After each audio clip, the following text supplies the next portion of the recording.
Beginilah cara pria ini mandi. Jutaan anggur berkualitas. Dituang ke dalam kolam. Berjemur dengan nyaman. Tinggal di villa puluhan juta. Lukisan cantik. Digantung ke setiap ruangan. WC rusak juga tidak diperbaiki. Pergi ke kolam buang air. Mobil mewah ratusan juta. Setiap hari ganti. Setiap hari makan tidur. Kehidupan yang santai. Kenapa tidak ada yang peduli? Kehidupan masa depan. Wabah virus. Ia menjadi orang terakhir di bumi. Berkendara ke seluruh Amerika. Satu pun tidak ada yang hidup. Ia merasa stres. Petunjuk terakhir. Menemukan sebuah villa. Dan membawa barang kuno. Menghias rumah. Karena kepunahan manusia. Tidak peduli pandangan duniawi. Belanja ke supermarket. Lihat apa? Langsung diambil. Dan tidak perlu bayar. Merasa tidak puas dengan bola bowling. Ambil lampu dan akuarium.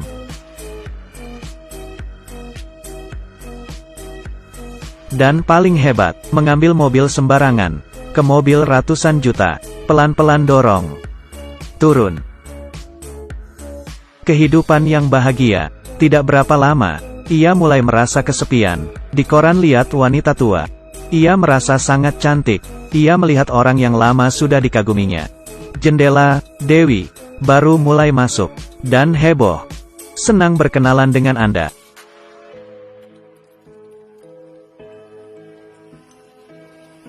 Hidup seorang diri sangat bosan. Ia gambar senyuman di bola. Berkata bosan. Malamnya, ia tidak bisa tidur. Mulai membentuk salib. Dan meminta ke Tuhan seorang wanita. Villa bagus berubah jadi tempat sampah. Kolam renang berubah jadi toilet. Harapan pria. Tidak jadi kenyataan. Seharian. Ia minum sendirian. Puluhan juga anggur. Dituang ke kolam. Dan sambil merendam. Setelah hidup sendirian selama setahun. Ia tidak tahan. Demi dirinya, mencari tempat. Menulis di batu. Bersiap mengakhiri hidupnya. Ia siap. Menancap gas. Mobil mulai ngebut. Ke arah target. Ia menginjak rem. Karena ia lihat. Kejauhan. Ada asap. Ia senang.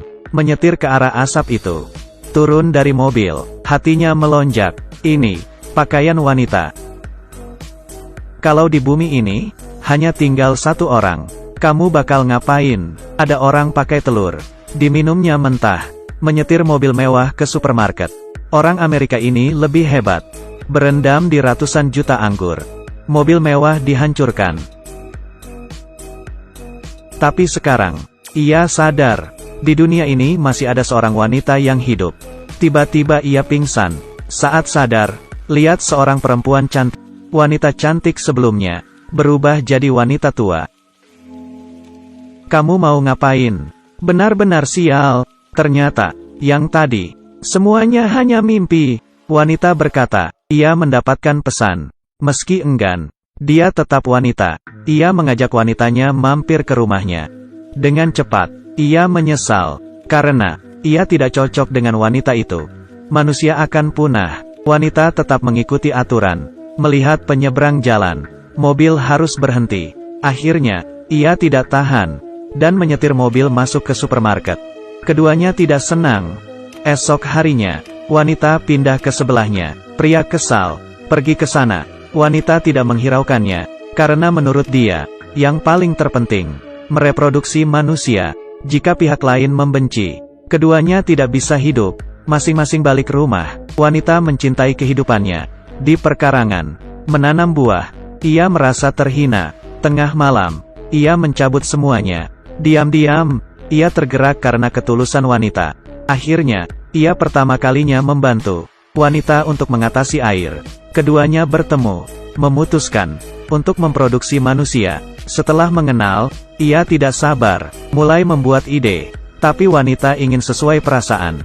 Harus nikah dulu. Pernikahan direncanakan esok harinya. Ia sangat senang. Saya tidak tahu. Mimpi buruk baru aja dimulai. Siapa yang kasih tamparan ke pria ini? Sehari sebelum pernikahan, ia sibuk menyiapkan secara detail.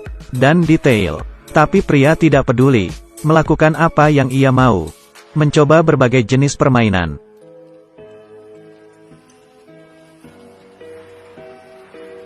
Di hari pernikahan, wanita memakai baju nikah. masuk ke pelaminan. Sadar pria, berpakaian jelek, pakai sembarang. Wanita tidak puas, tapi masih sabar, karena wabah virus. Hanya mereka yang masih beruntung hidup, harus saling menolong, memproduksi manusia dengan cepat, sampai ke tukar cincin. Ia tidak sabar. Pria bingung. Ia dari awal bilang pernikahan, melupakan tentang tidak menyiapkan cincin.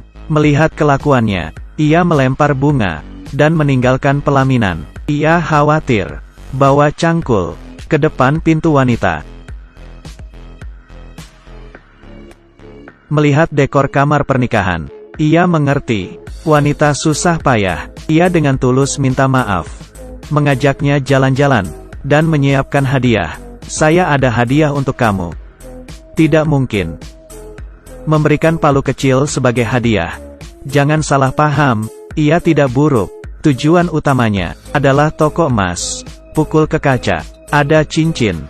Hati wanita membaik. Setelah menikah, wanita mengambil inisiatif, beradaptasi dengan gaya hidup pria, menemaninya bermain banyak jenis permainan.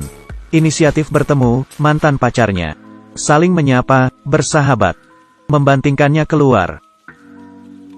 Setelah bersama, ia mulai menerima wanita. Ternyata, hari bahagia tidak berlangsung lama. Terjadi kecelakaan. Sore itu, saat mereka keluar jalan-jalan, tiba-tiba ada sebuah mobil mewah di samping. Pria itu turun dari mobil. Di dalam mobil, keluar seorang wanita muda. Ternyata, ia juga menemukan pesan. Lalu ke sini, melihat wanita cantik di depan matanya. Ia menyesal, pernikahan ini terlalu cepat. Yang satu istri yang tua dan lemah. Satu lagi wanita muda yang cantik. Terakhir bagaimana ia memilih masa depan manusia, kemana harus pergi. Ini adalah 3 episode pertama dari film Pria Terakhir di Bumi. Keseluruhan cerita penuh dengan kreativitas. Kelihatannya sangat nyata, layak untuk dilihat.